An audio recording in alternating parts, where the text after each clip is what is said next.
it's 2024. Okay, first of all, I would like to wish everyone a happy new year. It's unbelievable how time just passes by that it's already 2024. I mean, I literally felt that 2023 just flew by, and I think it's because there were a lot of things that had happened that I didn't notice it. Now, by the time I posted this video, it will be on January 1st.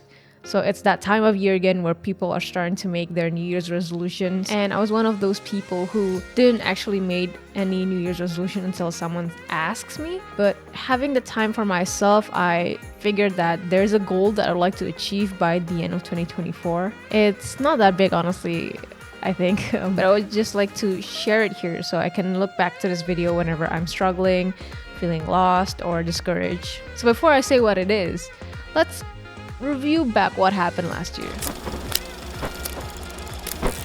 Now, to sum it up, 2023 was a stressful but also a satisfying year to me. It was the year where I was preparing to fly back to Indo for good since my visa was expiring, and also I was getting ready to get married.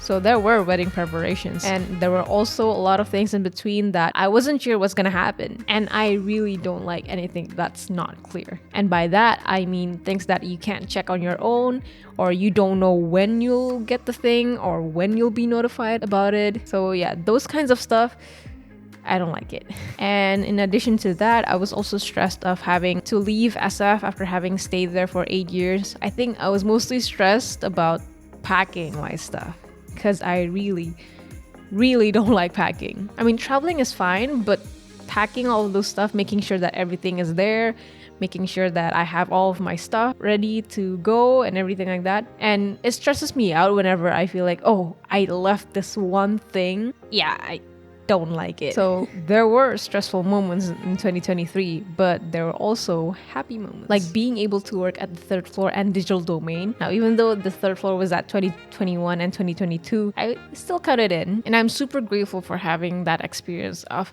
having to learn from my coworkers. Like, I was very lucky to be able to maintain a job at 2023, because that was during the time where the writers and actors were going on a strike and companies had to lay off a lot of people because of it. And even though my contract didn't get extended, I was able to work on some projects that I didn't expect to get, and cannot say for now, but there are 2 shows that I worked on that came out last year, which was Guardians 3 and Citadel, which I'm very proud to have worked on it.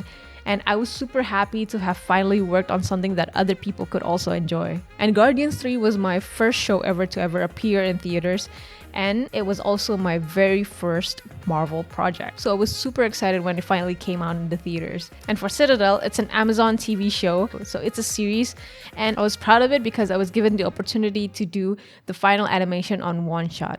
Now, even though it was just one shot, it's still a big thing for me. And I was even more excited when my mom had finally visited SF. Like, she actually planned to visit me and my dad for graduation back in 2020, but the pandemic happened, so it was canceled. And although her time in SF was short, I was able to take her around, take her to my school, meet my friends, and help pack my stuff. Because honestly, packing my stuff was like one of the main reasons why she flew to SF. I needed help with packing, so she came to SF to help me pack, and then we flew back to Indo together. And it was really nice to have finally come back home, since I wasn't able to visit my families and friends for 3 years due to the pandemic. So yeah, that was nice. And after that, the wedding happened, and fortunately everything went smoothly and I was able to hang out with my friends and family. But after a few months, it got difficult since I was unemployed, and I felt bad that I wasn't able to help my husband with the financials. But it gave me the chance to take a rest, work on my personal project, work on my animation portfolio, which I'm still working on it. Yeah, so that was my 2023. And having to experience all that, I wanted to make 2024 an even better year for me. That's why I decided that on 2024, I wanted to live productively. Now, even though I had fun spending time with my families and friends, I've actually been struggling to find the time for myself and getting the proper rest. And I've been looking into productivity stuff lately, and I found one that seems to be working for now.